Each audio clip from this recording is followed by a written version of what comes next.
Jumanne ya March 11. Karibu sana katika Viwanjani, siku nzuri kabisa ambayo kuna vitu vingi sana ambavyo tutaweza kuangazia katika siku hii hapa ya leo.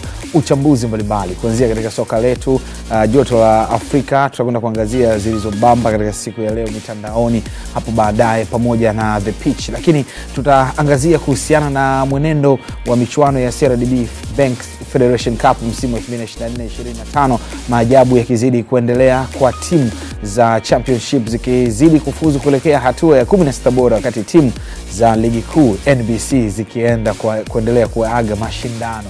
Jana timu ya Stand United ikielekea hatua ya 16 bora, wakati Fountain Gate wakiwa nyumbani wakiondoshwa katika michuano hiyo ya CRDB Bank Federation Cup. Leo hii Simba Sports Club, mnyama mkali chini ya coach Fadlu Rahman Davis, atakuwa dimbani kuwakaribisha TMA Stars chini ya Mohamed Ismail Leiza hapo baadaye katika dimba la KMC Complex. Baadhi ya wachezaji wa Simba Sports Club kukosa mchezo wa leo ni wakina nani, na kuelekea mchezo huo mambo yapoje, tutakwenda kuyaangazia. Lakini bila kusahau tutakwenda kuangazia michezo mingine. Pamba Jiji Football Club wanakawekamo chini ya Fred Felix Katareya Majeshi Baba Isaya watakuwa katika uwanja wa CCM Jamhuri mkoani Morogoro kupambana na Kiluvia United. Lakini hapo baadaye pia Juma Kaseja Juma atakuwa nakiongoza kwa mara ya pili kikosi cha wana Super Nkurukumbi Kagera Sugar, ambapo watapambana dhidi ya Namungo Football Club, the Southern Killers wauaji wa kusini, katika kusaka nafasi ya kuelekea katika hatua ya 16 bora. Ukiachana na hayo,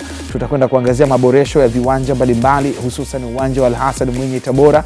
Lakini ukiachana na hivyo, kikosi cha Singida Black Stars sasa wakipeleka majeshi yao katika dimba la Tanzanite kwa ajili ya michezo yote inayofuatia baada ya uwanja wao wa CCM Liti kuweza kufungiwa. Ukiachana na hayo, tutakwenda kuangazia pia tathmini ya ligi kuu ya NBC. Nani ni nani katika nafasi ya ngapi, tutazichambua vizuri. Leo ni zamu ya Tanzania Prisons. Hawa ni mabingwa wa kombe la muungano mwaka 1999. Hali yao sio nzuri sana katika msimamo wa ligi kuu ya NBC. Ukiachana na hayo, joto la Afrika tutamulika kuhusiana na uchaguzi wa CAF. Dr. Patrice Motsepe wanaowania pia kanda za ujumbe wa kanda mbalimbali, tutakwenda kuangazia hapo baadaye. Lakini katika pale Serie A, katika the pitch, jana Lazio akitoka sare ya 1-1 dhidi ya Udinese. Miongoni mwa kitu cha kujivunia ni kumuona Alexi Romagnoli, nyota wa zamani wa AC Milan, akifungia bao kikosi chake cha Lazio hapo jana. Vita ya Serie A tutakwenda kuangazia pia Saudi Pro League na taarifa nyingi sana. Mimi ninaokaribisha naitwa Saidi Salim Msumi, Instagram ni van_Msumi. Tamati yetu ni majira ya 6 kamili za mchana, lakini uchambuzi siku ya leo utaongozwa na Hamisa Abdurrahman pamoja na the return of the heavyweight pundit, the only one in Africa, Rashid Don Hamis.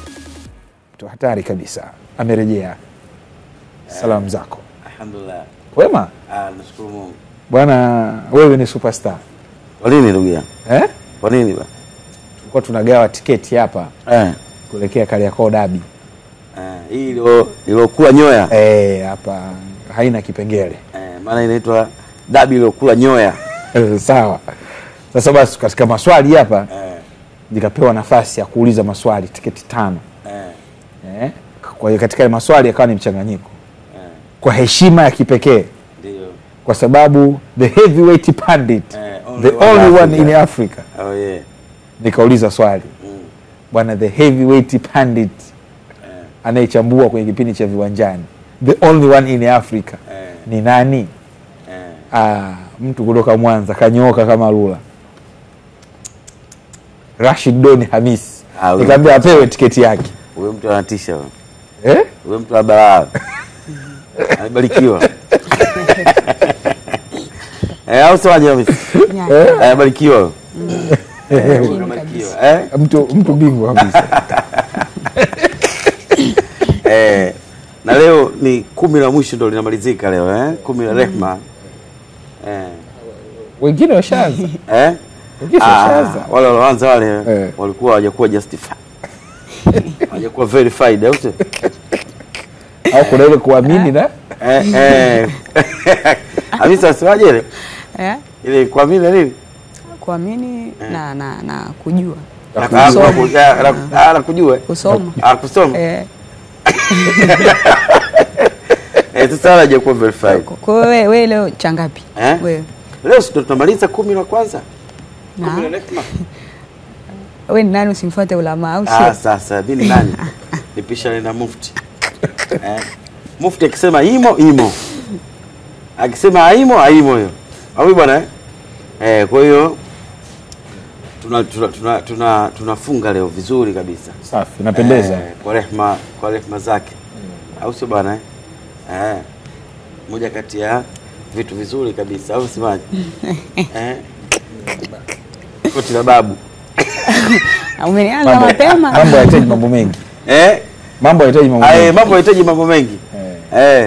Jambo yale watu wana enjoy. Mwezi unakwenda vizuri. Jana niombe Faraji mwezi unakwenda. Sema unayoyoma hiki. Leo cha 9 cha 10 ilikuwa jana. Bana kule Kagera mbali kaka.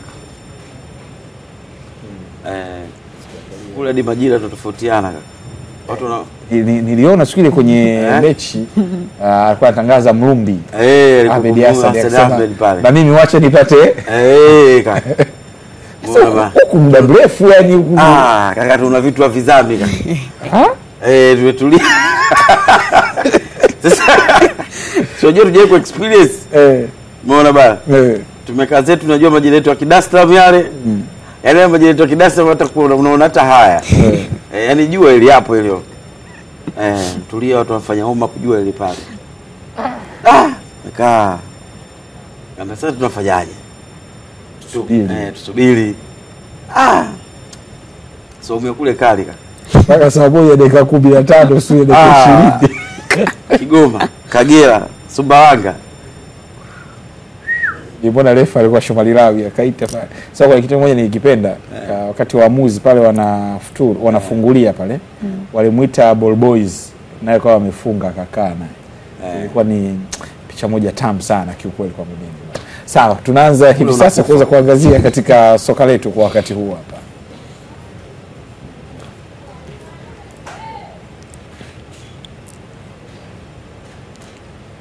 Tuanzie katika soka letu kwa wakati huu hapa ambapo michuano ya CRDB Bank Federation Cup inazidi kushika kasi ambapo leo kikosi cha wekundu wa Msimbazi Simba chini ya kocha Fadlu Rahman Davis kitakuwa dimbani katika uwanja wa KMC Complex Mwenge jijini Dar es Salaam kuwakaribisha TMA Stars inayoshiriki ligi ya Championship katika mchezo wa kusaka nafasi ya kuelekea hatua ya 16 bora ya michuano ya CRDB Bank Federation Cup. Kuelekea katika mchezo huo wa leo, kocha mkuu wa kikosi cha Simba Sports Club Fadlu Rahman Davis amesema kuwa baadhi ya wachezaji wataukosa kuelekea katika mchezo wa siku ya leo. Tumsikie kocha mkuu Fadlu Rahman Davis wa klabu ya soka Simba akizungumzia kuelekea mchezo wa leo.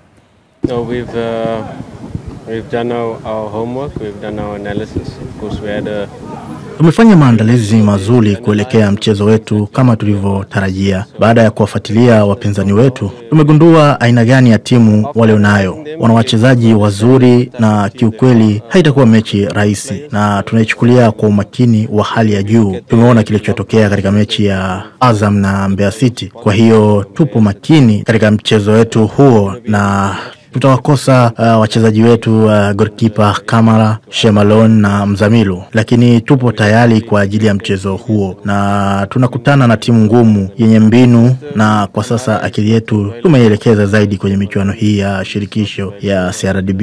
Na siku zote michuano ya mtoano haina nafasi ya kujiuliza, ukipoteza unakuwa nje ya michuano. Kwa hiyo tunatakiwa kucheza vizuri, kutumia nafasi na kupata mabao ya mapema ili kujihakikishia nafasi za ushindi ili tuwe sehemu salama katika michuano hii.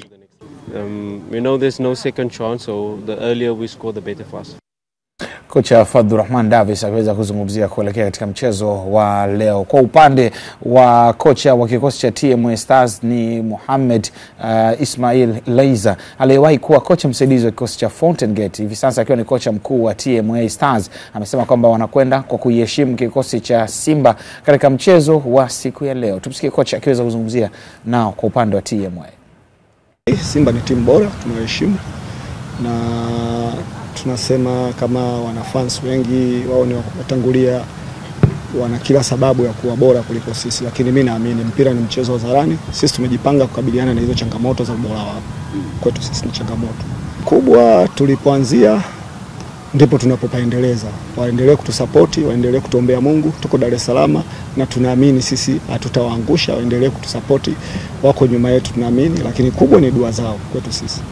Ni kweli championship naitazama kwa jicho langu la 3, kama tuko mpaka sasa hivi tuko nafasi ya 5, lakini lengo letu sisi ni kupanda katika nafasi 2 za juu. Kwa hiyo naamini hilo litawezekana. Tuna mechi 8 na mpaka sasa hivi tunaenda vizuri. Kwa hiyo nataka kusema na waahidi tena staff wote wa TMA pamoja na mkuu wetu wa shule, tunawashukuru kwa yote wanatufanyia sisi. Wanatusupport pale kama hivi tulivyosafiri, kama hivi kwenye mambo mengine ya vifaa na kadhalika, mishahara yetu na nini ni wajibu wao, lakini nasema tuko tayari kuipambania TMA Stars na kwenda ligi kuu kuwakilisha mkoa wa Arusha na Tanzania kwa ujumla. Mohamed Ismail Leiza akiweza kuzungumzia kuhusiana na kuelekea mchezo wa leo dhidi ya Simba Sports Club. Nimependa jinsi ambavyo coach anazungumza, very tactical, ana waheshimu wapinzani, anajua daraja ambalo liliopo baina ya TMA dhidi ya Simba. Tuanze kuwatazama Simba Sports Club wenyewe kuelekea katika mechi. Simba ukiwatazama huku unaweza kusema majeshi wanaelekeza huku, macho ambayo yanatazama ni makombe 3. Shirikisho barani Afrika, ligi kuu ya NBC pamoja na hili hapa la CRDB Bank Federation Cup. Surprise ni nyingi sana. Tahadhari inaonekana ikawa ni kubwa kwa Mwalimu Fadlu akitazama jinsi ambavyo trendi inavyokwenda na haya yanavyoendelea. Sio mchezo, Rashid. Ni sahihi. Surprise imekuwa kubwa sana. Hata mimi nimeanza kuogopa. Hata mimi nimeanza kuogopa. Kwa sababu gani? Unajua, mtanikumbusha, nafikiri msimu huu kwa kiwango kikubwa sana namba ya timu kutoka championship zimekuwa na idadi kubwa za timu kwenye hii 16 kuelekea 16 bora, si ndio? Na ukiangalia mpinzani wa Simba, inawezekana TMA ikani jina dogo, lakini aina ya wachezaji waliokuwa nao ni wachezaji wenye experience ya kutosha kucheza ligi kuu. Kinachotofautiana kati ya Simba na TMA ni madaraja, talent, madaraja ya wachezaji. Lakini kuna sometimes mpira unahitaji pamoja na ubora unahitaji form. Unaelewa? Unaweza kuwa katika ubora mkubwa lakini ukawa haupo kwenye form, ndipo ambapo unakuja kuona surprise hizi ambazo zishajitokeza mpaka hivi sasa. Lakini so far so good. Simba hapo kwenye nyakati ambazo wanapaswa kutazama wanahitaji nini msimu huu. Manake kama wanahitaji vyote vitatu, hesabu za Fadlu zinaweza zikawa ni kubwa zaidi kuliko mtu mwingine yeyote ambaye anaweza kuipigia mahesabu Simba Sports. Of course tunajua na kwa Tanzania yeye ndio ambaye amebaki na hesabu 3. Yes. Mimi sina shaka na Simba kwenye kutafuta ubingwa wa msimu huu. Amekuwa na takwimu nzuri, amekuwa akicheza mechi zake vizuri, zinaleta matumaini. Ukiangalia kwenye kombe la shirikisho barani Afrika, ni miongoni mwa timu chache tishio ambao zimesalia. Kombe la CRDB sasa huku ndipo ambapo mara nyingi sana huwa inatokea kama umekosa yote. Unaelewa? Ndio huwa wanatazama kwenye jicho la 3. Kama tusiondoke kapa. Tusiondoke kapa. Lakini kwa namna ambavyo Fadlu anaitengeneza Simba, inawezekana tukampa nafasi kubwa ya kupata matokeo dhidi ya TMA, lakini possibility ya kuiona Simba kufanya vizuri huku ni endapo watafika finali. Lakini bado focus yao kubwa ni kombe la shirikisho na ligi kuu. Sio kama unaelewa? Yeah. Yani focus ya Simba ni kombe la shirikisho na ligi kuu. CRDB huku itokee bahati sana, yani itokee wamefika finali, ndipo ambapo wanaweza kuona wako serious. Lakini hizi mechi nyingi za mwanzo wanaamua kutokana na quality ya wachezaji waliokuwa nao na fomu ya muda huo. Ndio maana nakwambia inawezekana watu wote tukawapa matokeo Simba kwa mpinzani yake TMA. Lakini watu waliokuepo TMA ndio watu waliokuepo Stendi, waliokuepo Mbeya City, waliokuepo Mtibwa, waliokuepo Geita, unanielewa? Yaani ni watu ambao wanaweza kubato na hizo timu za madaraja ya juu Tanzania. Na kama unavyojua, ukicheza na timu za madaraja ya juu alafu ukakamia, unaweza kupata chochote. Sasa ukiangalia Mtibwa, Geita, Stendi, Mbeya City, Songea, hizi ni timu 5 ambazo ziko championship zenye wachezaji ambao wamecheza ligi kuu kwa kiwango cha mafanikio ya maisha yao. Unaelewa?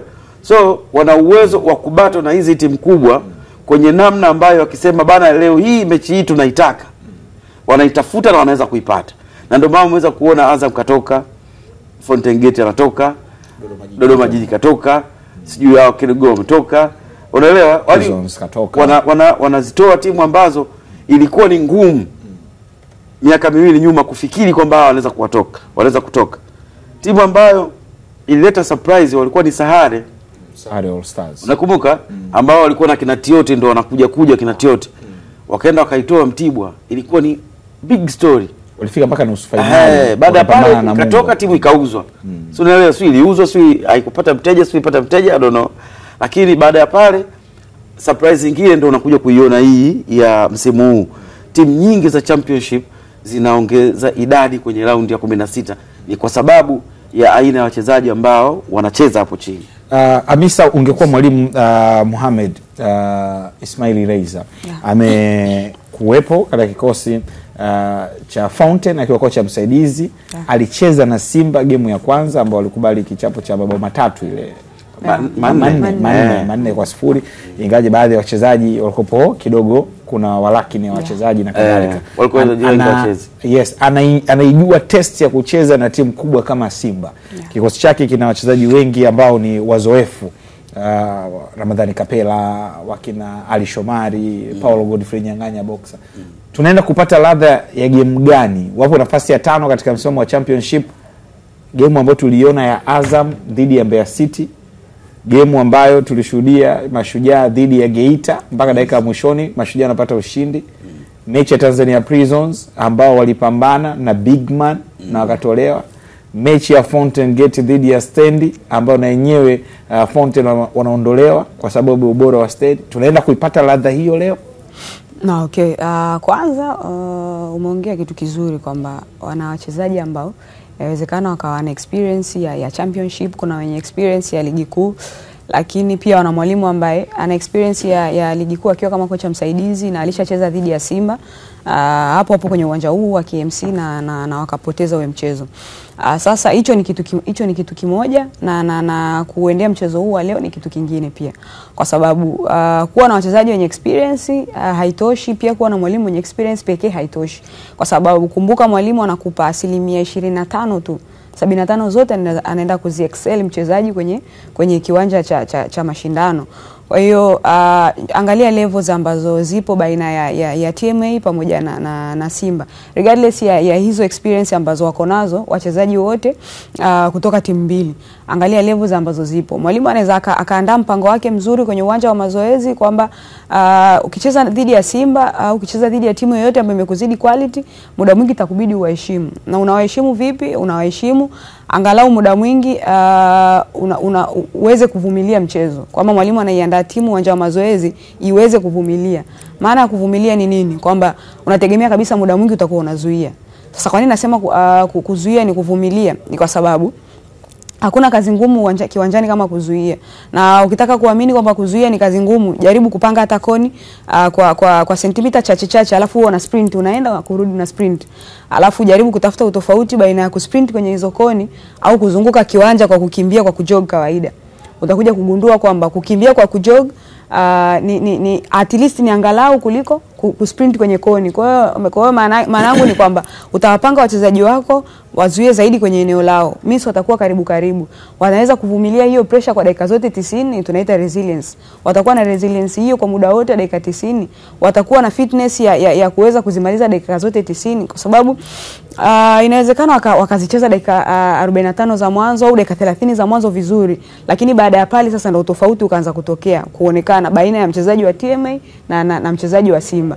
Na inawezekana wachezaji wakaperform kila kitu ambacho mwalimu amewaelekeza uwanja wa mazoezi wakifanya vizuri, lakini sasa unakuja mpango wa kwanza utakuwa ni kuzuia, mpango wa pili ni kushambulia kwenye counter attacks. Je, ni timu ngapi ligi kuu tumeziona zikistruggle kuishambulia Simba kwenye counter attack? Yani zikistruggle kufika hata kwenye lango la Simba kutokana na namna ambavyo Simba wanakuwa wanayameza yale mashambulizi ya kujibu ambayo tunaita counter attack mpinzani anapokuwa anashambulia. Kwa hiyo unakuja kugundua kwamba achana na ugumu tu wa TMA kwenye kuzuia, watakutana pia na ugumu kwenye kumshambulia Simba, hasa pale ambapo wanapoteza mpira. Na plani ya Simba msimu huu nimeiona. Wako na plani hii. Wanajua timu nyingi ambazo wakicheza nazo nyingi zinakuwa zinazuia, alafu zinakuwa na mpango wa kushambulia kwenye counter attack. Plani ya kwanza inakuwa kuwafungua. Mwalimu anaandaa mpango mzuri wa kuwafungua, na mara nyingi anatumia combination ya wingers wake pamoja na fullbacks wake. Kwamba mmoja either ni Shomari akiwa anasogea juu, winga wake ambaye anacheza upande ule kama ni Kibu atakuwa ana drop kuingia ndani ili kutengeneza situation ya mmoja dhidi ya mmoja na fullback huyu wa pembeni. Sasa je, anticipation ya wachezaji wa TMA itakuwa kwa ukubwa kiasi gani kuweza kugundua kwamba na mchezo unaendelea kwa namna hii na kuweza kureact kwenye yale matukio ambayo yanakuwa yanatokea. Sababu nimekupa plani ya kwanza. Plani ya pili Simba wanaweza kaamua, okay, sio acha tuvute subira. Nyinyi mtaamua kushambulia kwenye counter attack. Kumbuka mnavoshambulia idadi ya wachezaji inapungua kutoka nyuma kwenda mbele. Obviously kuna magepu mtayaacha. Je, mna uwezo kufika na huo mpira bila kuupoteza? Mtakapopoteza tayari mpo hatarini. Kwa hiyo kwangu mmoja na experience bado nauona mchezo ukiwa mgumu sana kwa timu hii. Sawa. Hamisa Abdurrahmani akiweza kuangazia akisema kwamba bado mchezo utakuwa ni mgumu sana kwa TMA. Kumbuka mchezo mwingine ambao unachezwa leo hii ni kikosi cha Pamba Jiji Football Club wanakawekamo wana TP Lindanda ambao wao watapambana na Kiluvia United katika dimba la CCM Jamhuri mkoani Morogoro. Kumbuka kuelekea mchezo huo uongozi wa kikosi cha Pamba Jiji Football Club umewatoa hofu mashabiki wa kikosi hicho kwamba wapo katika hali salama kuwakabili Kiluvia United licha ya kupata ajali wakati wanaelekea katika mchezo huo. Msemaji wa kikosi hicho ni Moses Williams amezungumzia kuelekea katika mchezo huo wa leo. Tunamshukuru Mwenyezi Mungu kutokana na kile ambacho kilitokea tukiwa safarini kutokea Kagera. Tulipata changamoto ya ajali maeneo ya Bahi kabla ya kuingia jijini Dodoma, lakini tunamshukuru Mwenyezi Mungu jitihada ambazo zimefanywa na daktari wetu mkubwa na Addition Chacha aliweza kukaa na wale watu ambao walipata mshtuko kidogo kwenye ile ajali na akaongea nao, lakini pia walienda hospitali pale ya Bahi akaweza kuangalia vizuri na tukaruhusiwa kuendelea na safari. So tumefika mkoani Morogoro jana kutokana na jitihada ambazo zimefanywa na viongozi wetu kuhakikisha tunacheza mchezo wetu ambao unafuata. Niwaambie mashabiki na wapenzi wa klabu ya Pamba Jiji, hakuna kiongozi, hakuna mchezaji wala mtu yote kwenye benchi la ufundi ambaye alipata shida yoyote ambayo inaweza ikamuathiri utendaji wake wa kazi. Benchi la ufundi tahadhari zote za kiufundi wameshazichukua kuhakikisha mashabiki na wapenzi wa klabu ya Pamba Jiji wanapata furaha. Maandalizi ni mazuri, sio mabaya, kwa sababu tumetoka kupoteza mechi na Kagera Sugar, mechi ya ligi. Kwa tushasahau ya ligi, kwa tunajiandaa sasa kwa ajili ya FA ambayo ni CRDB mashindano ambayo ni ligi ya CRDB. Kwa hiyo naamini kwamba maandalizi ni mazuri ambayo tunafanya. Malengo ni kuwini, kusogea hatua nyingine, kwa sababu unajua sasa hivi ukizarau timu ndogo, timu za ligi kuu zinatolewa. Kwa naamini sasa naingia na focus ya mechi, tunaitolea macho ili kusogea kwenda hatua nyingine. Naanza mwalimu wetu katuambia, na sisi wenyewe tunajua kuna mechi ya ligi kuu wala mechi ya FA, zote ni mechi, maana hakuna mechi kubwa na mechi ndogo, yote tunaikamata kama mechi ya ligi kuu. Na tunaendelea kupambana, tutafuata yale ambao walimu watatuagiza na yale ambao wanatuagiza kila siku tutayafanyia kazi kuhakikisha tunapata matokeo. Pauline Kasindi, Kevin De Bruyne mwenyewe akimuita hivyo akiweza kumalizia hapo. Tumeangalia uwanja wetu pale wa Jamhuri Morogoro, haijawahi kupigwa mechi ya ligi kuu msimu huu. Pale msimu huu Pale ligi kuu pale ngumu. Sababu mwaka jana ameenda prison pale. Watu hauoni mechi zimefungiwa. Au mashabiki sio kumekaaje? Sio kumekaaje? Kwa sababu ni rahisi kwa watu wa Dar es Salaam. Simkoko si bado meneja pale? Uncle Brother John. Bado anapambana lakini ndo yale tu. Nasema ndo kwa sababu akitumia kitu kwenye ligi kuu, lakini ingepigwa hapo. Kipigwa mechi mbili tunasikia awamu. Sawa. Hamisa wewe ni coach. Timu ilipata ajali lakini mwisho wa siku hali ya wachezaji wote iko vizuri, tunashukuru Mwenyezi Mungu. Na baada ya siku kadhaa wanasema na game yetu iwe kama kawaida iweze kuchezwa. Ni saikolojia, mwalimu inakuwaje? Kwanza kwa situation ambayo imetokea, ukiwa kama mwalimu unatamani wachezaji wako wapate angalau muda wa kupumzika, na si muda wa kupumzika. Yani ukishakuwa kama mwalimu kwa situation kama hii, inawezekana ukawapa wachezaji wako angalau hata siku kadhaa waende wakakae nyumbani kabisa, wapumzishe akili zao, kwa sababu unajua situation ya ajali si situation ya kawaida. Yani kumbuka, unaweza hata kwenye ajali za kawaida si kila mtu anapoteza uhai kwenye ajali kwa sababu ameumia. Kuna mwingine ule mshtuko tu kutokana na tukio lile jinsi linavyotokea, anaweza akapata mshtuko, labda ikatokea tu akameaga dunia. Kwa hiyo kwa situation kama hii kitu kizuri ni kwamba hakuna athari yoyote ambayo imetokeza, lakini kwangu ningetamani kama wangepata muda, ningekuwa kama mwalimu, ningetamani kikosi changu, wachezaji wangu wapate angalau muda wa kupumzika, angalau kuziondosha akili zao kwenye hali ile ambayo imetokea. Lakini kwa sababu wachezaji wenyewe unawaona wakati wanaojiwa wanazungumza kwamba wapo tayari kwenye kuendelea na kukamilisha ratiba ambazo zipo za ligi pamoja na FA, unawaelewa kwamba wako tayari kwenye kucheza huo mchezo. Lakini ujue kuna wakati, ndio maana hizi teams zinakuwa kwa wenzetu ambao kidogo tayari hata level zao za kiuchumi zipo juu, timu inakuwa ina mshauri wa kisaikolojia wa timu, achana na daktari.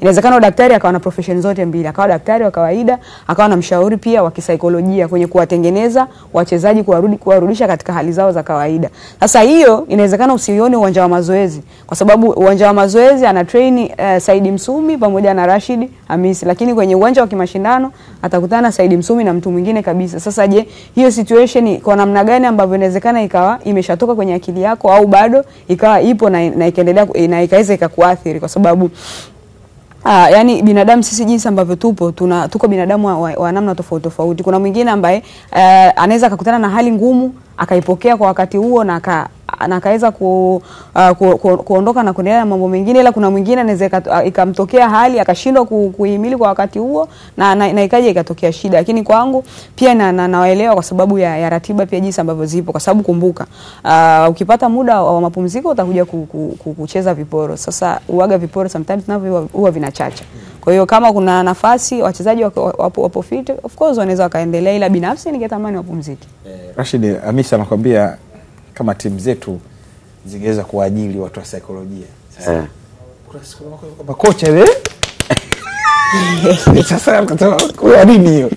Tunaiweza hiyo. Rashid tukapambana. Huwa tukafanya kitu hamna, ni zaidi ya hivyo. Sawa, lakini tunajuana. Ndio tunajuana, lakini sema pia nimeangalia kwa jicho lingine kwamba inawezekana wakati viongozi wa Pamba na benchi la ufundi waangalia kwamba yes, wachezaji wapo katika hali sawa. Lakini jambo la pili ambalo mimi naliona walilitazama, daraja la Kiruvia United. Kiruvia hawapo vizuri kihivyo kama daraja la TMA, Geita, hapa Tibwa, kusema na ile hawasikicheza.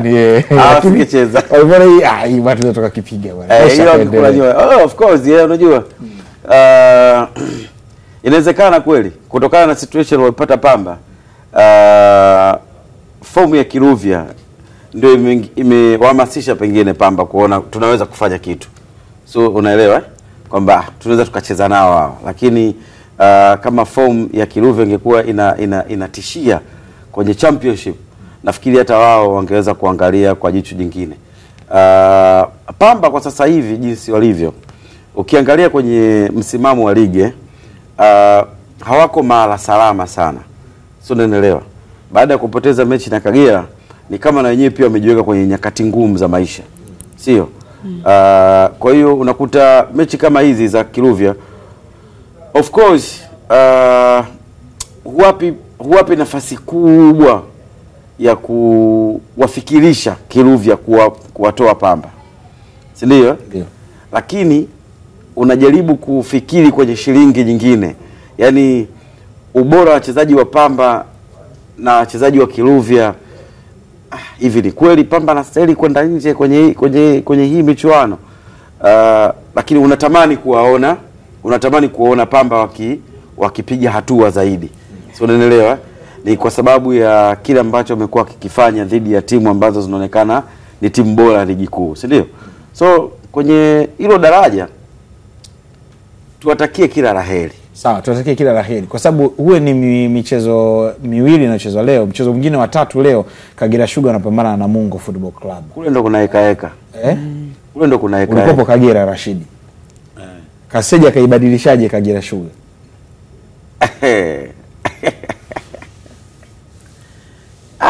Kaka, kicheko chako sijakipenda. Unataka dhambi za jumla au dhambi nusu? Kicheko chako sijakipenda. Sema of course nimependa. Of course nilipata pia nafasi ya kuzungumza na Juma.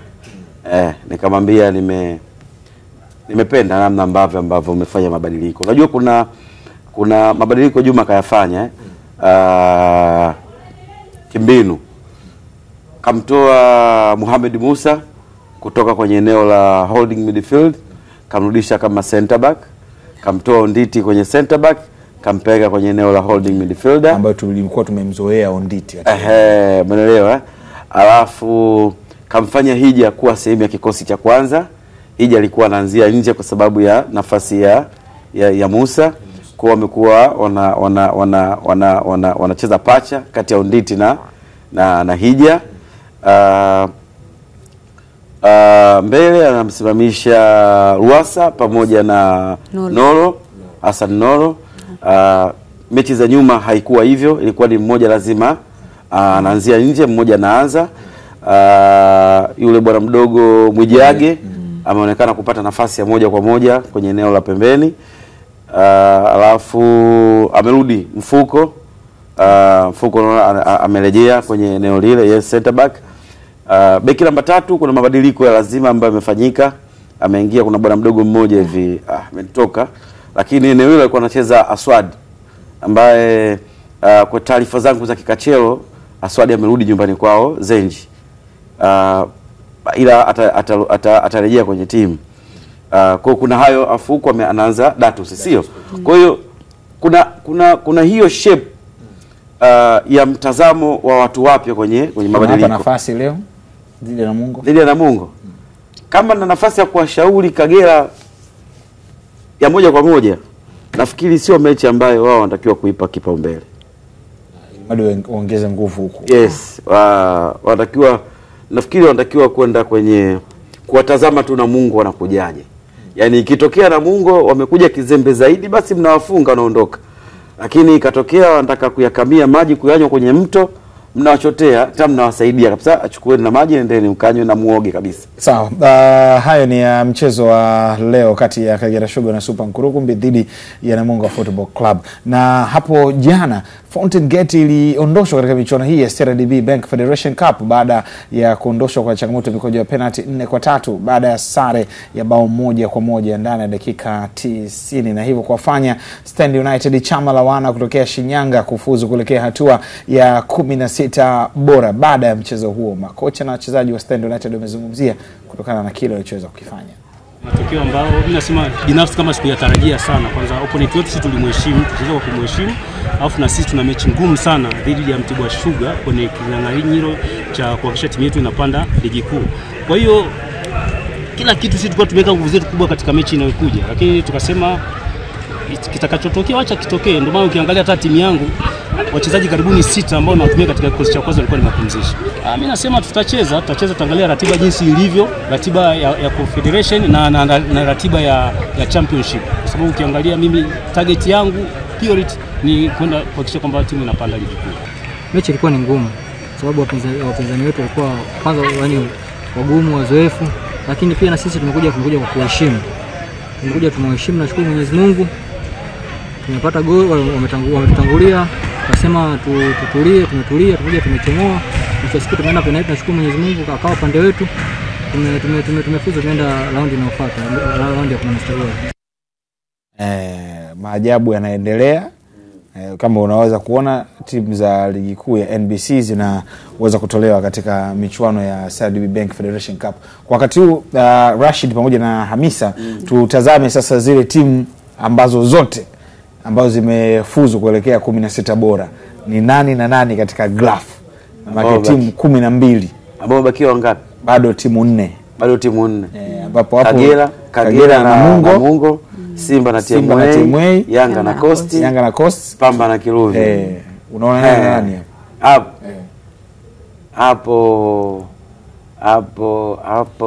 Hapo Yanga na Simba na TMA. Simba atapita. Hamisa, Simba na TMA? Simba. Coast na Yanga, Hamisa? Yanga. Coast na Yanga. Coast na Yanga Afrika. KMC Complex. Kuchele. Watauana wale. Wewe unaenda na nani? Sasa kuchuma zamu. Tuangazie takwimu za timu 12 ambazo zimefuzu mpaka hivi sasa katika michuano ya CRDB Bank Federation Cup. Kwa ujumla wake ni timu gani ambazo zimeweza kufuzu kwa wakati huu? Hapa tunafahamu timu ambazo tayari zimefuzu. KMC wenyewe walifuzu kuelekea hatua ya 16 bora baada ya kuondosha Cosmopolitan kwa kichapo cha mabao 2-0. Mbeya City wanakoma kumwanya waliondoa Azam Football Club kwa changamoto ya mikojo ya penalty. Singida Black Stars walifuzu hapo baada ya kuondoa leo tena. Big Man wamefuzu kuelekea katika hatua ya 16 bora baada ya kuondoa Tanzania Prisons. Mashujaa Football Club wao wamefuzu kwa kuondoa Geita Gold kwa kichapo cha bao 1-0. Mbeya Kwanza wamefuzu baada ya kuondoa Mombali. Songea United na wenyewe wamefuzu. Mtibwa Sugar wamefuzu waliofunga timu ya Town Stars 5-3. Giraffe Academy wakawaduaza Green Warriors wenyewe wanatokea Katavi. JKT Tanzania wakafuzu. Tabora United walifuzu kwa changamoto ya mikwaju ya penalty. Ilikuwa shughulini kweli kweli. Nadhani Tabora alicheza na Transit Camp kama sikosei. Stand United wenyewe wamekamata nafasi ya 12 hapo wakifuzu baada ya kuondoa Fountain Gate. Ukitazama usichokitarajia ndio kilichotokea. Yaani mpaka hapo kuna timu 3 tu za ligi kuu katika timu 8. Alafu timu 5 zimetoka championship. Alafu kule kwenye ile template ya pili kuna timu ngapi? 2, JKT na Tabora. Kwa hiyo zinaenda pale timu 3 timu 5 katika timu 12. Kwa timu 7 ni timu za championship. Ile Giraffe nilikwambia naogopa. Giraffe ni ya mkoa au ni wale si mabingwa mkoa? Giraffe Academy. Wale hawana shughuli. Wale shughuli yao ndio inaofuata hapo. Mabingwa mkoa wa Katavi. Yaani wale shughuli inaofuata, mkoa unaofuata wanakula zao 3 4 wanatoka. Ndio inawezekana kuna watu katika ile report wote wanatamani uzuri kwamba tayari inajieleza. Yaani watu wanamtaka huyo. Lakini uzuri tayari yani huyo akisema nani? Sijajua pale katika Mtibwa anaweza Mbeya City. Mtibwa na Mbeya City. Ndio. Ambaye Mbeya City mpaka sasa akashatoka. Nani KMC anacheza na Singida Black Stars. Aya. Kwa hiyo yani zote zinajijua. Wajue bingwa anaweza kawa championship ujue kombe hili. Wapi wewe. Kwa sababu timu gani? Wewe unajua mnameta masiara. Ngoja nikwambie. Kagera na kwa sababu mwisho wa siku Giraffe Academy anacheza na Stand United. Anacheza na nani? Na Stand United. Giraffe. Bwana. Stand anashinda mechi. Stand anashinda mechi. Alafu Simba anacheza na nani? Maana Simba akishinda maana Simba anacheza na nani? Coastal na Namungo. Namungo na Kagera. Kuna ile roster ile template ile ya ambayo huwa tunana nani ile mgawanyo ile. Unaweza mimi nakwambia wapi bingwa anaweza kwa Mtibwa kombe hili msimu huu. Sitaki kuchukua dhambi dogo. Jamani mimi nakwambia shika maneno yangu kabisa. Bingwa shirikisho msimu huu anaweza kama Mtibwa Sugar kwa mara nyingine tena. Kwa sababu hao wakubwa wanapunguzana, kwa sababu Mtibwa akikutana na timu yote ya championship anakula kichwa. Shughuli yake imeishia hapo. Sasa hawa ligi kuu walobakia ni Simba, Yanga, Black Stars, KMC, Mashujaa, Tabora. Hali zao sasa, hali za maisha. Namungo hali mbaya, Kagera hali mbaya, si ndio? JKT naye nchecheme. Mashujaa naye nchecheme. Kwa hawezi kufocus huku. Hawezi kufocus. Unaelewa? Kwa ni timu chache ambazo zinaweza kufocus. Huyo Simba mwenyewe ligi kuu watu wanatoana. Huyo Simba mwenyewe ambaye tunamtazama, hatumtazami kwenye jicho la kujitosheleza kwenye CRDB. Bado Simba anaamini anataka kuvunja, kuweka rekodi mpya kwamba anahitaji kuwa bingwa wa kombe la shirikisho barani Afrika. Kitu ambacho hakijatokea kwa Tanzania, si ndio? Sasa angalia mental anavyojijenga, alafu anataka kuwa bingwa wa NBC. Angalia na mshindani wake Yanga Afrika. Anaweza kuwa na nguvu za kutosha kulitazama CRDB kama kombe la muhimu kwake. Kwa umuoni kama ana focus kwa kiwango hicho. Si ndio? Alafu uzuri kwamba piga moja twende. Piga moja twende. Wengine anakuja baadaye. Hiyo piga moja twende. Mahesabu anayo mwalimu kwenye kiwanja cha mazoezi. Yaani Fadu kama saizi anapiga mahesabu anaitazama kombe la shirikisho, anamuona Al-Masri pale, anamuona Al-Masri pale, akivuka pale anamuona Zamalek, afu akija kwenye ligi huko anamuona Yanga Afrika. Sasa Rashidi, uhalisia wa yani au wepesi wa Simba kushinda kwenye makombe yote matatu, wapi pagumu wapi pepesi? Utakuta shirikisho kule ndio pagumu kidogo kuliko hapa na Simba ni msimu wangapi huwa hajabeba kombe lolote? Yaani sitaki kuamini kwamba Simba plani yao ni ligi pekee. Hicho kitu sitaki kukiamini. Mimi kwa mtazamo wangu na kwenye namna ambavyo naitazama, Simba kitu cha kwanza ambacho anahitaji ni kulirudisha taji la NBC. Yaani hicho ndio kitu ambacho naamini hivyo. Si ndio? Taji la pili ambao wanakaa kama Mungu wa baniani, ukutaka ni kombe la shirikisho. Unaelewa?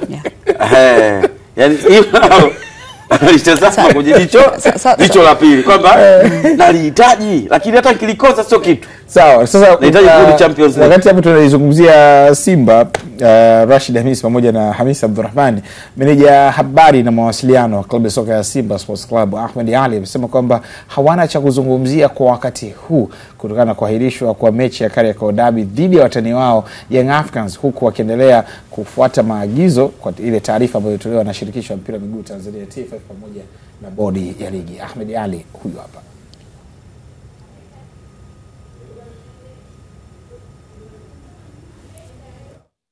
Sawa, taarifa ya Ahmed Ali ambayo ina maelezo hayo ya kuhusiana na kwamba wao hawana cha kuzungumza zaidi ya kuweza kusubiria, na sasa ipo tayari tuweze kumsikia Ahmed Ali. Sisi Simba Sports Club tayari tumeshatoa msimamo wa klabu. Tarehe 7 ya mwezi huu wa 3 tulitoa taarifa kwa umma ukielezea msimamo wetu kama Simba, na huo unabaki ama unasimama kuwa ndiyo msimamo wetu. Lakini siku moja baadaye bodi ya ligi na wenyewe wakatoa maelekezo, na sisi Simba Sports Club sasa hatuna budi kuheshimu maelekezo yaliyotolewa na bodi ya ligi. Na baada ya bodi ya ligi kutoa maelekezo yale, sisi hatuna cha kuongeza tena zaidi ya kusubiri maelekezo. Katika maelekezo ya bodi ya ligi yanaweka wazi ya kwamba mchezo wetu utapangiwa tarehe nyingine. Kwa sisi tunasubiri tarehe nyingine twende tukashiriki mchezo huo, lakini hatuna kingine chochote cha kuongeza wala cha kupunguza, kwa sababu mamlaka halali ya kusimamia na kuendesha mpira wa Tanzania ama ligi ya Tanzania tayari imeshatoa ufafanuzi na imeshatoa maelekezo. Meneja habari na mawasiliano wa klabu ya soka ya Simba akiweza kuzungumzia hayo. Tutoke hapo kwa wekundu wa Msimbazi Simba, twende tukaangazia taarifa nyingine ambapo maboresho yamezidi kushika kasi katika uwanja wa Al Hassan Mwinyi, hususan katika eneo la kuchezea, huku wakisubiri wakaguzi kutoka shirikisho la mpira wa miguu Tanzania TFF kwenda kukagua ili kuweza kurejesha. Taarifa zaidi na mwenzetu Juma Kapipi kutokea mkoani Tabora. Naam, ni ndani ya dimba la Ali Hassan Mwinyi hapa mjini Tabora. Tunaelezwa ya kwamba maboresho yanaendelea karibu kila kona, lakini sehemu kubwa ni eneo hili la pitch. Nimezungumza na viongozi wa chama cha soka mkoa wa Tabora, Tarefa. Katika eneo la kuchezea pitch limekamilika kwa 100%, na kilichobaki kama ambavyo mnaona, kilichobaki ni viongozi wa bodi ya ligi, kamati ambayo inahusika na ukaguzi na usimamizi wa miundombinu kuja kukagua tu uwanja, na kama watajiridhisha wamekamilika kwa 100% zote kwa mujibu wa takwa la kanuni, basi watufungulie ili tuweze kushuhudia burudani ya soka katika mkoa wetu wa Tabora. Shauku kubwa ya mashabiki wa soka, kwa maana mashabiki wa Tabora United, ni kwamba uwanja huu wa Mwinyi utatumika katika mechi dhidi ya Yanga. Naweza kusema kwa 100%. Kwa hiyo watakao authorize na kuruhusu mechi hiyo kuletwa hapa ni bodi ya ligi ambayo ndio wenye ligi yao. Kwa hiyo watakapofika wakikagua, wakijiridhisha na kujiridhisha kwamba tayari uwanja umekidhi kanuni kutumika, basi huo mchezo na imani kwa 100% utachezwa katika ardhi yetu ya Tabora. Yes, hapo ni uwanja wa Al Hassan Mwinyi Tabora akiweza kuzungumzia maboresho. Rashid, nadhani kipindi cha wiki 3 hizi ambapo ligi inakwenda kusimama, maboresho haya nafikiri kwamba mambo yanaweza kuwa mazuri. Mimi natumaini hivyo. Vifungua viwanja vingapi? 3. Al Hassan Mwinyi, CCM Riti na CCM Kirumba. Jamhuri. Na Jamhuri Dodoma. Jamhuri Dodoma 4. Kwenye hichi kipindi chote hiki cha mapumziko, zikirudi, mimi naamini timu zote zinacheza nyumbani kwao. Kwa sababu unaona kama uwanja wa Al Hassan Mwinyi ulikuwa ni uzembe tu mdogo ulifanyika. Lakini kwenye hiyo picha ambayo amekuja nao Kapipi hapo, yani maeneo ambayo alikuwa yameungua tayari yashakuwa green. Unamuona pale meneja sijui anasema katibu waje tu kukagua muda wote. Unaelewa? Riti katika wale watunza viwanja bora kabisa. Yule alitokea EF. Alikuwa yeye Mbalali kule. Yule jamaa anaijua kazi yake vizuri. Yaani anaifanya kwa mapenzi kabisa. Sio, unaelewa? Sasa ni vile tu kama wewe unavochambua.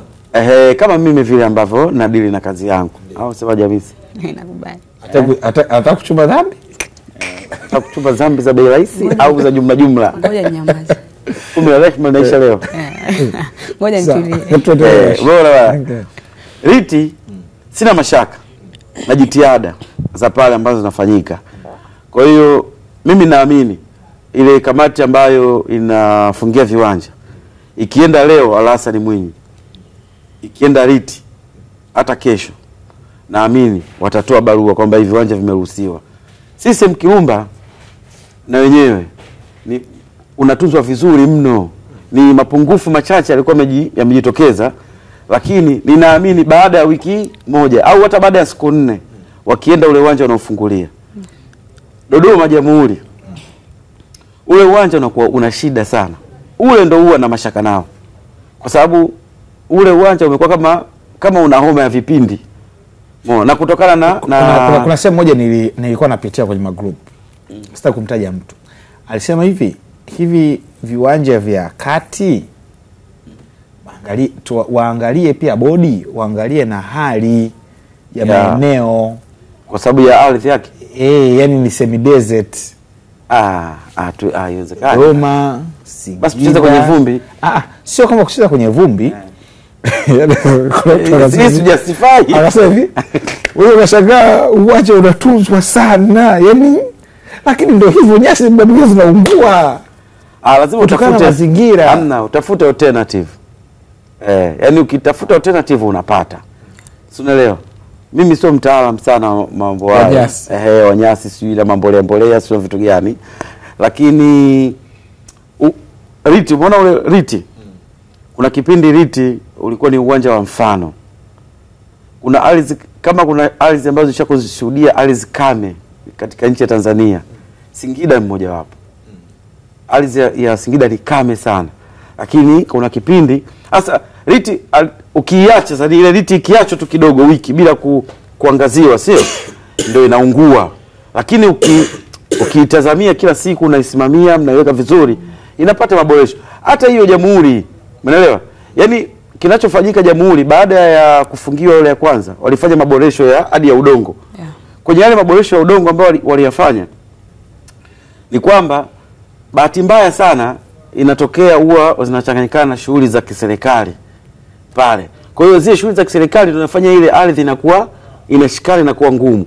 Inapeleka uwanja wa Jamhuri sometimes unakuwa una magugu mengi kiwanjani. Hali ambayo inakuwa ni hatarishi kwa mchezaji.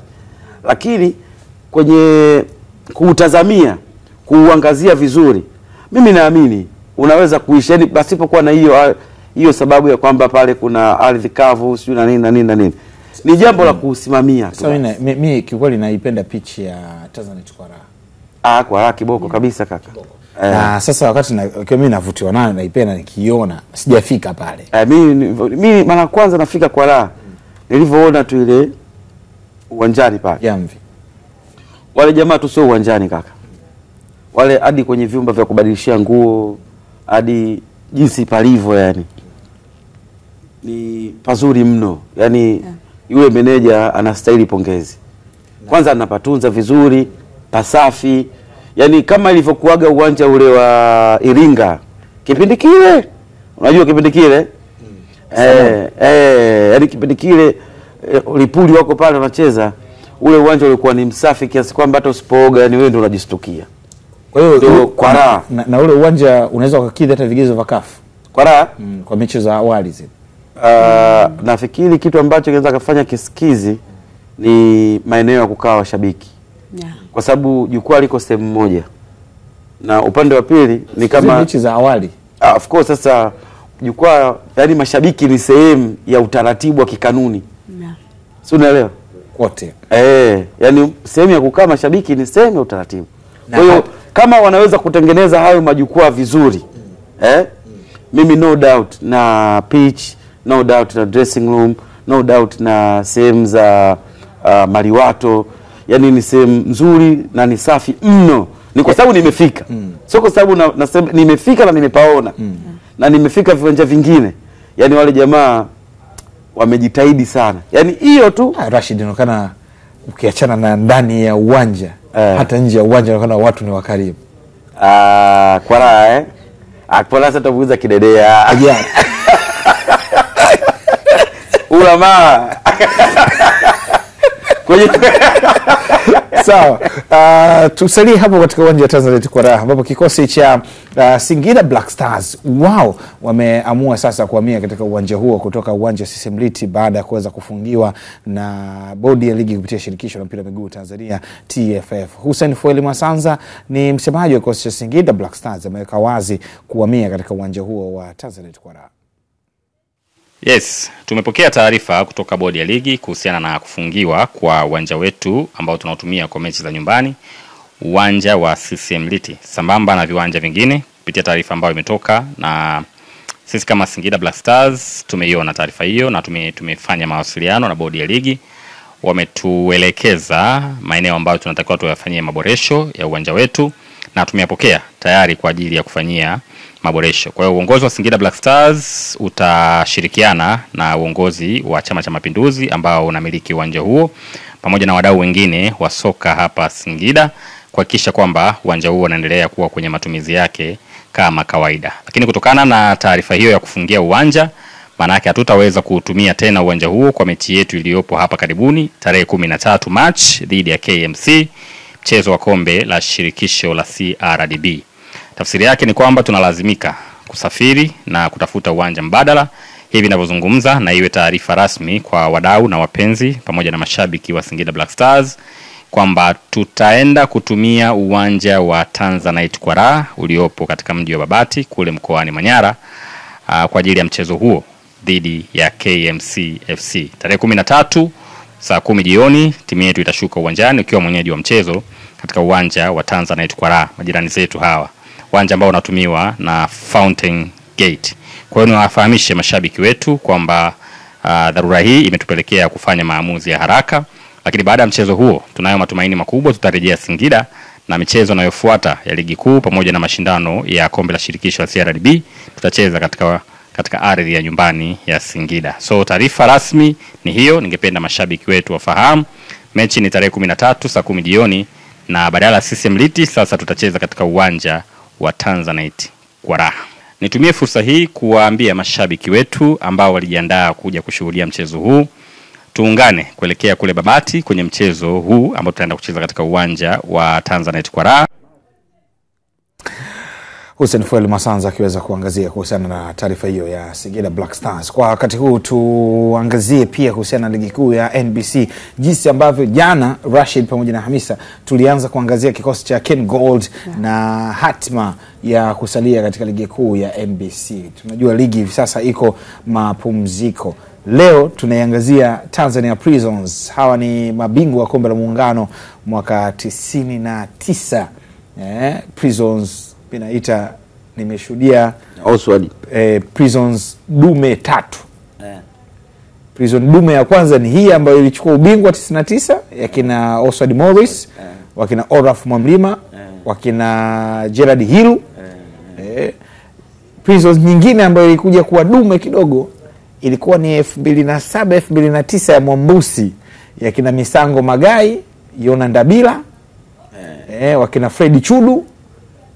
Ile na yenyewe kidogo na yenyewe ilikopo inamotoa kama 2007 fulani hivi kama 2009. Alafu nyingine sio sana. Lakini sio sana. Haijapo iko sio sana. Lakini sio sana. Alafu ikaja nyingine sasa. Hii hapa ya kuna Mwishingo. Kuna Mwishingo. Uncle Benji anakuambia anasema Luis Mixon ndo nani? Mimi simjui.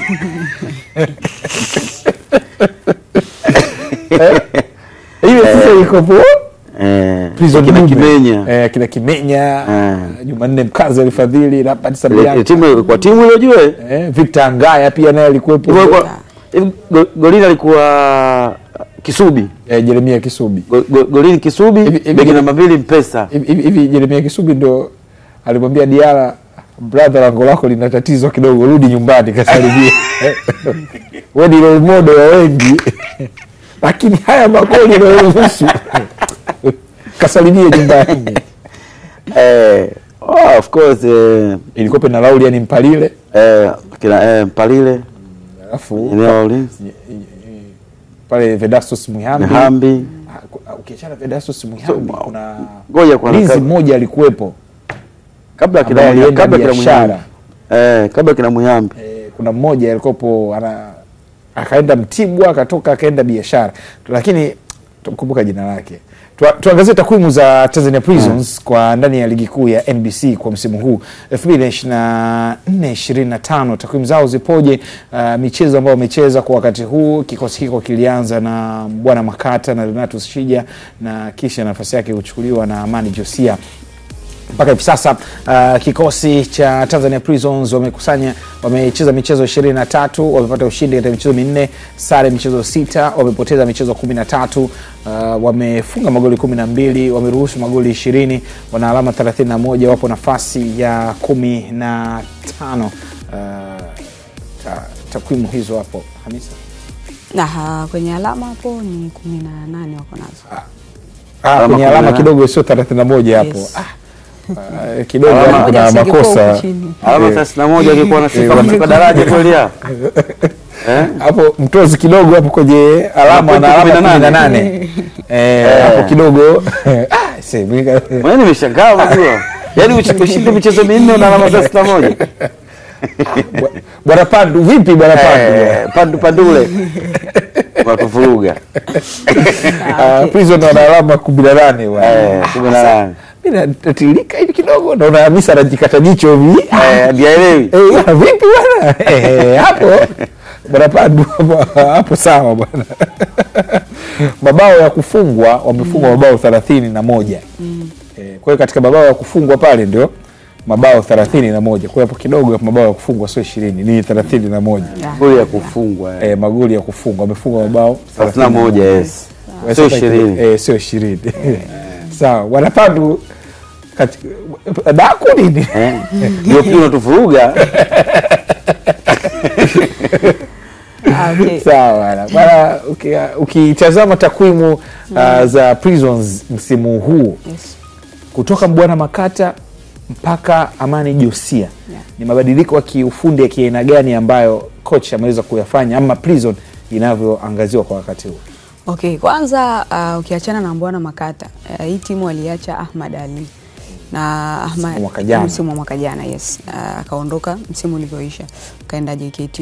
Ahmad Ali ni mwalimu ambaye alibadilisha sana Tanzania Prisons sana kiuchezaji. Ni Ahmad au Hamadi? Yeye ni Hamadi Ali, lakini pia kiandika andikaga Ahmad Ali, yani kwa hiyo lakini ni Hamadi Ali. Hamadi Ali. Yeye ni Hamadi Ali. Unajua kuna Ahmad, kuna Hamad, kuna Hamid, kuna Mahmud, haya yote jina moja. Yule ni Hamadi Ali. Yule ni mtu wa Tabora, Hamadi Ali. Sasa nakupa hiyo, haya yote jina moja. Hapo ni kujua na kusoma. Unajua tuendelee, sawa, tuendelee. Okay. Ukienda kwenye mafundisho, yes. Ahmad ni Muhammad. Na Hamadi Hamadi hapo sasa, lakini Ahmad yote ni majina yake. Sawa, tuendelee. Okay. Alibadilisha sana Tanzania Prison sasa kiuchezaji. Hata lile pira gwaride lile tukaanza kuliona kidogo limeanza kupotea. Tanzania Prisons ikawa inacheza mpira fulani wa pasi, timu kwa naiona timu fulani ambayo ina flow, na hata msimu jana wanamaliza katika nafasi ya 10 wakiwa na alama 34. Msimu huu baada ya kuja kwa Mbwana Makata kidogo kuna mabadiliko kwenye kikosi cha Tanzania Prisons. Kwa mfano kwenye wakati mechi za mwanzo wanaanza kucheza, walienda mechi takriban 4 bila kupata matokeo ya ushindi. Michezo yao yote ile walikuwa wanapata clean sheet, sare za 0-0. Na kwenye kikosi chao kulikuwa kuna mabadiliko mengi sana, hasa kwenye eneo la ulinzi. Ingawa ukimwangalia mlinzi ambaye ameweza kusustain kutokea kwa Mbwana Makata mpaka sasa hivi kwa Amani Josia ni Vedastus Mihambi peke yake. Kwa sababu wakati ligi imeanza alikuwa anapea pale pamoja na Nurdini Isa Chona. Walikuwa wanapea pale, alafu kwenye mama beki wawili wa pembeni kulikuwa kuna Samson Mwaituka pamoja na Ismail Mpesa, au wakati mwingine Kimenya alikuwa anacheza kwenye eneo hilo. Sasa ukiwaangalia hawa walinzi wote wanne wana sifa zipi na madhaifu makubwa ya Tanzania Prisons kama umeyaona, ambayo kwangu nayaona bado yapo kwa sasa hivi kwa mwalimu Amani Josia na hata kwa Mbwana Makata, ni kwenye eneo lao la kulia, ambao kwa mpinzani akiwa na kushambulia ni eneo la kushoto, hasa kwa mlinzi wa kulia na ule beki wakati ambaye anacheza katika eneo lile ni eneo ambalo naamini walimu wengi wakiwa wanafanya homework kwenda kucheza dhidi ya Tanzania Prisons wanaliangalia lile eneo. Jaribu kutazama mechi nyingi za Prisons, wapinzani wanapenda kupitisha mipira mingi sana kwenye lile eneo kwa sababu ndio umekuwa udhaifu wao, na magoli mengi sana wanafungwa katika eneo lile. Rejea mechi dhidi ya Namungo walifungwa kwenye eneo lile, na kwa nini? Kwa sababu ukiangalia walinzi wa Tanzania Prisons wanakosa kasi. Kwa mfano nikitoa mfano mechi dhidi ya Namungo, Saleh Karabaka ndo alitoa ile assist akafunga Ibrahim Joshua. Saleh Karabaka alichokifanya, aliupiga ule mpira mbele alafu tushindane nani ambaye ana mbio. Akamwacha mlinzi akaingia ndani akafunga. Na huo mfano tu, kuna mchezo dhidi ya Azam pia ulikuwa kana namna hiyo. Au ni wachezaji ambao walikuwa wanacheza kwenye eneo la ulinzi kipindi akiwa Mbwana Makata, na kwenye eneo la katikati pale walikuwa wanacheza Ali Msengi wakati mwingine pamoja na Ezekia Mwashilindi au Haji Musa alikuwa anacheza hao wawili kwenye hilo eneo. Sasa njoo eneo la ushambuliaji ambalo ameenda JKT. Yes. Sasa njoo eneo la ushambuliaji ambalo hilo ndo angalau unategemea ile kufungia magoli. Ndio maana ushangai Tanzania Prisons mpaka sasa hivi kuwa na hiyo idadi ya magoli ambayo wako nayo. Sababu kwenye lile eneo kuna wakati alikuwa anacheza Haruna Chanongo kwenye hilo eneo, kwa sababu hata Beno wakati ligi inaanza kuwa anacheza zaidi katika eneo la ushambuliaji. Wakati sababu mwalimu kuna wakati alikuwa anaenda na mfumo wa 4-4-2. Kuna wakati alikuwa anacheza hapa katikati kwenye wale wanne wa katikati, alafu hapa juu kuna wakati alikuwa anacheza Haruna Chanongo pamoja na Kuna wakati mwingine alikuwa anacheza depending na mwalimu mwenyewe jinsi ambavyo ana line up kikosi chake, kwa sababu unajua ukimwangalia kuna Mesha Kimwamita, kuna Haruna Chanongo, kuna wakati alikuwa anacheza hapo. Kwa nini nakupa mfano wa hawa wachezaji? Kwa sababu hao ni wachezaji ambao watakupa vitu vingine uwanjani, lakini ukiangalia kwenye hao wachezaji ambao nimewataja, yes wana experience ya ligi kuu, lakini ukiangalia una at least hata 5+ goals kwenye msimu, yani ukakufungia hata magoli 5, jibu la kuja hapana. Ndio maana unaona baada ya kuja Amani Josia kuna mabadiliko kadhaa akayafanya kwenye kikosi chake, tukaona kina Lambert Sabianka wakianza kupata nafasi kwenye lile eneo, na baada ya Nurdini Sachona kupotea kidogo kwenye lile eneo, sasa ambaye anapea na Vedastus Kimenya, Chona, Fadhili kuwekwa nanilia pembeni. Hivi Chona aliumia Tabora ile. Ilikuwa mechi Tabora Yes. Ilisha kwa sare. Kwa hiyo lile eneo akawa anacheza wakati mwingine na kwa anapea yeye Vedastus pamoja na Wema. Kwenye eneo la katikati Tariq Simba, Lambert Sabianka na Segeja kwenye lile eneo akawa anacheza. Sasa ukiangalia Tanzania Prisons angalau chini ya Amani Josia kidogo tukaanza kuona kuna mabadiliko. Kwa sababu kipindi cha ambacho alikuwa anafundisha Bwana Makata ni kama alirudisha timu. Ndio maana mimi nasema kutoka kwa Ahmad Ali kwenda kwa Bwana Makata ni kama Prison alipiga hatua moja kurudi nyuma. Tukaanza tena kuona Tanzania Prisons inarudi kwenye mpira ule ambao alikuwa anaucheza, lile pira fulani gumu lile, yani ikawa ni rahisi kwa mpinzani kuweza kucheza dhidi ya Tanzania Prisons. Kuna wakati ukiangalia wanacheza yani hata wakiwa wanafanya build up kutokea chini, angalau wapige hata pasi 10 pasina kupoteza mpira inakuwa ni ngumu, kwa sababu angalau pasi 3 tayari wameshawamisha mpira kwenda juu. Sasa kucheza athari ya kucheza kwenye mpira mirefu ni kwamba utakuwa una wachezaji ambao wana uwezo wa kuipokea hiyo mipira huku wamelipa goli la mpinzani mgongo na kushinda zile bato za mmoja dhidi ya mmoja. Ukiangalia kwa Tanzania Prisons hawakuwa na watu wa namna hiyo. Na pia aina nyingine ya magoli ambayo wamekuwa wakifungwa ni kwamba kuna wakati wanakuwa caught kwenye eneo la mpinzani, hasa akicheza na hizi timu za madaraja yao. Kuna wakati wanakuwa ni kama wanakuwa na sintofahamu, aidha wakabie juu, wakabie katikati, wakabie chini. Sasa pasi moja tu ambayo inapigwa nyuma yao, ukiangalia viungo wao wote ambao nimewataja hapo pamoja na mabeki, hakuna ambaye ana kasi. Na hususan hapo katikati Ahmadi Momade. Yes, Ahmadi Momade, yes. Ongezeka kaongezeka yeye, kaongezeka Adam, kaongezeka Kevin Sabato. Lakini bado timu haiproduce. Na sasa hivi kwenye eneo la ushambuliaji pale anacheza Adamu na angalau yani mchezaji ambaye ukiangalia Tanzania Prisons unajua angalau anaweza kukufungia goli au kukuhakikishia kutengeneza goli au kufunga ni Beno Ngasa peke yake. Kwa sababu hata Adamu ukimwangalia, yes. Sababu hata Adamu ukimwangalia the way ambavyo anacheza si yule mchezaji ambaye angalau anaweza kukupa akatengeneza, yani ni mchezaji yule ambaye atakupa purukushani sasa anapokuwa anasumbuana na mabeki, lakini si mchezaji ambaye utasema tutengeneze nafasi yaweze kufunga. Ndio maana kuna nyakati Tanzania Prisons wamekuwa dhaifu sana na yani kama watafanikiwa kubaki ligi kuu msimu huu basi itakuwa kwa hawamo kwa hesabu wanaweza kabaki. Sema tu yani nyosha kwamba Prison hammo. Kihesabu kwa dhambi ndogo. Sasa taratibu kihesabu anaweza kabaki. Sasa wana alama 18 kwenye michezo ambayo wanakwenda kuicheza. Sawa, tuangalie hiyo michezo 7 ambayo bakiwa nayo kwa wakati huu hapa. Tanzania Prisons atapambana na nani katika ligi kuu ya NBC? Wamebakiza michezo 7 pekee ambayo itaweza kuweza kuwasalia katika ligi kuu kama karata zao zitakuwa nzuri zaidi. Michezo 7 ya Tanzania Prisons, Prisons atakuja jijini Dar es Salaam kupambana na KMC, kisha atarejea nyumbani kupambana na Kagera Sugar. Wakati akipambana na Kagera Sugar atasalia hapo jijini Mbeya, lakini hapo atakuwa anapambana na Ken Gold.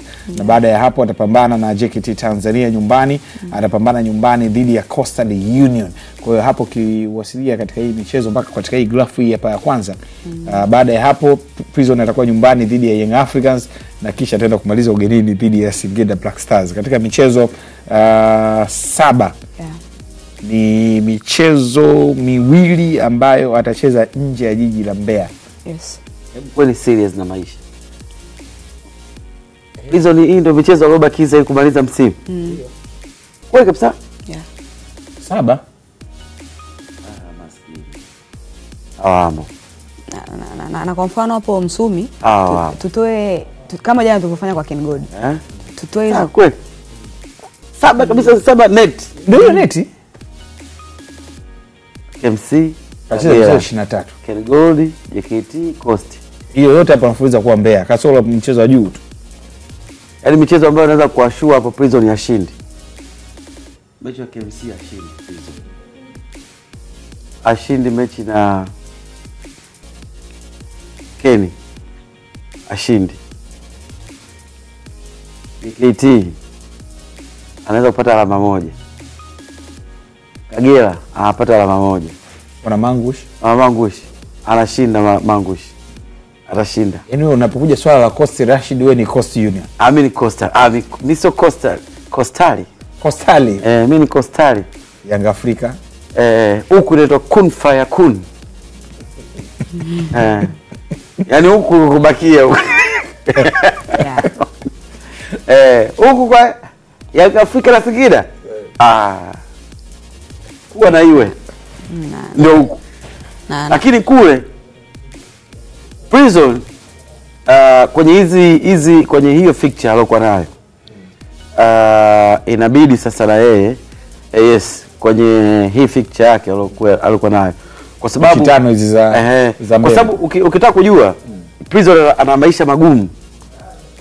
KMC hayuko sehemu salama. Kagera hayuko sehemu salama. Ken Gold ndo kabisa. Si ndio?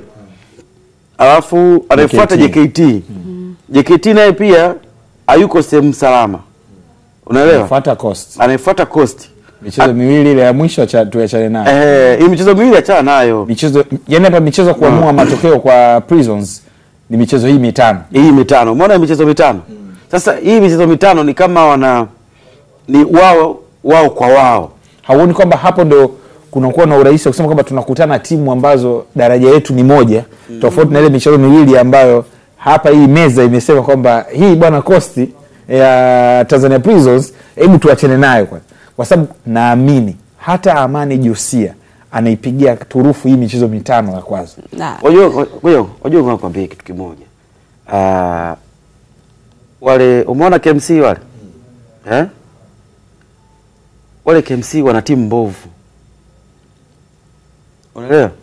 Yaani mimi hapa ningekuwa nafasi ya Mwaka Sungura. Yaani ningekuwa mimi ndio nafasi ya Mwaka Sungura. Wafuatao anacheza kuanzia nafasi namba 8, 9, 10, 11. Wachezaji wote wanaweza nafasi hizi hawamo msimu ujao. Watafute timu. Yaani hawa ni uwezo wao ni mdogo. Kabisa. Yaani uwezo wao ni mdogo. Yaani hawa ndio ambao wanasababisha pengine unaweza kumwangalia hivi kali ni kocha au sio kocha. Kocha au msimamizi wa mazoezi. Unaelewa? Lakini hawa kuanzia nakwambia tena kuanzia 8, 9, 10, 11. Uwezo wao wote uwezo wao mdogo. Hapo 8 hiyo si unaanza na kapteni. Yaani kuanzia namba 8 mchezaji yote wa KMC anacheza kuanzia nafasi namba 8, namba 9, namba 10, namba 11. Wote wa kutoa. Mbona 7 hujaiweka? Elewa. 7 hujaiweka. 7 sijaweka Ukiona hivyo ana uwezo kaka. Yaani unaweza nafasi na uwezo. Lakini 8, 9. Kama 7 ana uwezo, 11 naye ana uwezo. Kwa sababu wanabadilishana. Ushafanyia tathmini KMC wanavyocheza. Subiri kwanza Rashid.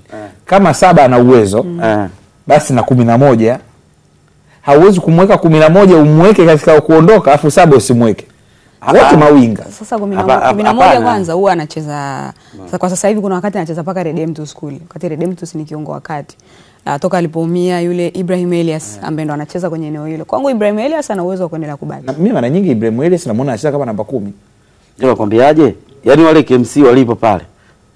Mimi huo ndio mtazamo wangu mimi. Sawa. Lakini against nani? Prisons. Against Prisons. Prisons ya Amani Josia imeimarika kwenye kucheza vizuri. Umeelewa? Na wanacheza vizuri, of course wanavutia. Yaani ukiwatazama wanavutia wanavyocheza. Zoezi ambalo Amani Josia pengine anatakiwa kuhangaika nalo ni namna nzuri ya kupeleka mpira kwenye neti. Ambaye kwenye mfumo wake anamuona Beno Ngasa ndo kama shujaa wa timu. Si ndio? Na Beno Ngasa amepata majeraha. Kwa mtu pekee ambaye anamtazama ni Adamu. Si ndio?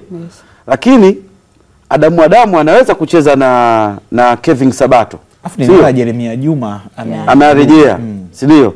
Jeremia Juma kurejea, manake huwezi kupata ubora wa Jeremia kwa kipindi hiki. Yaani Jeremia atakaa tena muda mrefu zaidi, yani kupata ule ubora wake. Manake unaweza kusema pengine kama Prison wataendelea kubaki kwenye ligi, unaweza kumtazama Jeremia Juma kwenye ubora wake baada ya msimu unaofuata. Lakini Prisons tunaona wapi? Katika mstari wa kushuka daraja kabisa, watagombania playoff ama watasalia ligi kuu? Kwa wapinzani wanaocheza nao, ndio maana nilianza na KMC. Ukija Kagera wana timu nzuri sana. Timu nzuri mno. Lakini shida ilikuwa ofisini. Inaonekana wameanza kusoti mambo yao ya ofisini. Kwa kama wamesoti ofisini, Prison hawezi kubatwa na Kagera. Kagera watapata matokeo dhidi yake. Kwa sababu wana wachezaji bora kuliko Prison. Mimi sikwambia. Yaani wale wachezaji wazuri, yani Kagera wachezaji wazuri. Shida ilikuwa ofisini. Kwa kama wamesoti mambo yao ofisini, yani kwenye field Prison against Kagera anaweza kupata matokeo dhidi ya Prisons. Ken Gold, umeelewa? Ken Gold dhidi ya Tanzania Prison. Situation ya Ken Gold ndio ambayo inaipeleka hiyo mechi kuwa ngumu. Inawezekana kabisa kila mechi moja ya Ken Gold ni finali ya kuamini kwamba tunabaki au hatubaki. So wapoje? Unaonaje tathmini ya haraka? Naweza kusema wanaweza kuungana na Ken Gold. Asante. Shukrani kwa Rashid Hamis Don akiweza kuangazia kuhusiana na uchambuzi wa soka letu hapa nyumbani pamoja na Hamisa Abdurrahman. Kwa wakati huu ni wakati wa kupata mapumziko mafupi, kisha tutarejea, na tukirejea ni moja kwa moja tutaangazia joto la Afrika, tukianza na uchaguzi wa CAF pamoja na dabi ya Cairo. Mimi ni Saidi Saleh Msumi na hii ni Viwanjani, baba vipindi vyote vya michezo hapa nyumbani Tanzania.